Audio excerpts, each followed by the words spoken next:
angalia akhlaq, tabia njema bado nayo. Angalia Mtume sallallahu alaihi wasallam asema hivi, idha ataakum man tardawna dinahu wa khulqahu, weka kwenye mabano ma baina alqausain, atakapokujilia mmoja wenu mkairidhia dinahu, dini yake, si dini peke yake, wa khulqahu, na tabia yake. Angalia haya maneno, atakapokuja yule ambaye mnamridhia kwenye dini yake na tabia iko hapa. Yani kila unapokwenda hapa chini ni tabia, hapa chini ni tabia. Inaonyesha hili ni jambo, ni kitu muhimu sana sana sana sana, na lazima tukubaliane, tabia inajenga nyumba, tabia inafanya mtu, walilahi alhamdu, ikitokezea watu kuachana mara moja moja na kadari Allah ameandika. Lakini mkima mtu na tabia na ni mtu mvumilivu, unashangaa anaweza kuwa na wake wawili au watatu na usisikie chochote huko nje, na ukasikia yuko vizuri mpaka watu wakawa wanajifunza kwake. Anaweza kuwa na mke wake mmoja ambaye hakufanikiwa kuoa wa pili, lakini unashangaa walivyotoka mpaka wanakwenda kuzikana. Ni mwanamume yuko imara.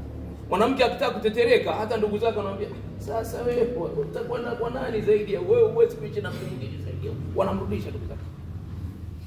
Tabia hichi ni kitu muhimu sana sana sana sana, na ndicho kitu ambacho Mtume sallallahu alaihi wasallam anafida tauhid ile miaka 13 chini yake ilikuwa ni pamoja na nini? Na akhlaq. Wanasema wanazuoni wa akida, Mtume alishughulika na tarbia na tasfia.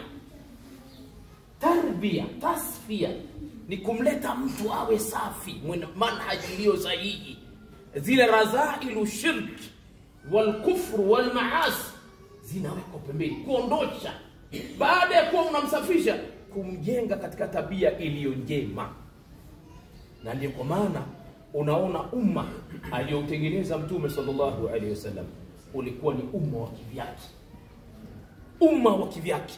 Tutaendelea kuupigia mfano kila siku, kila siku, na tunajifunza kwake. Na hapa ndio utaona kwamba Mwenyezi Mungu pia alimchagulia bwana Mtume sallallahu alaihi wasallam watu sahihi. Sisi Ahlusunna wal Jamaa tunasemaje? Watu sahihi, wanaume sahihi ambaye walikuwa pembeni ya Mtume sallallahu alaihi wasallam, walielimika. Mtume anaposema jambo basi sam'an wa ta'a. Ndugu zangu katika imani, hebu turudi tuzipalilie ndoa zetu, turudi tuyaache ya mambo ya kusikiliza vijiweni. Kuna baadhi ya vijana wanasikia mtu anapozungumza pale, unajua mwanamke bwana, wewe usimshirikishe katika hili, vipi mwanamke usimshirikishe? Huyu ni yani mwanamke anajengwa kama adui yako. Hatakiwi ajui mali yako, hatakiwi ajui biashara zako, hatakiwi wewe una nani. Matokeo yake inakuja ile mautul baghtatan, mauti ya haraka, mali inapotea na kila kitu kinapotea. Nani atakuonyesha? Mwanamke ajui chochote. Nani alikwambia mwanamke ni adui yako?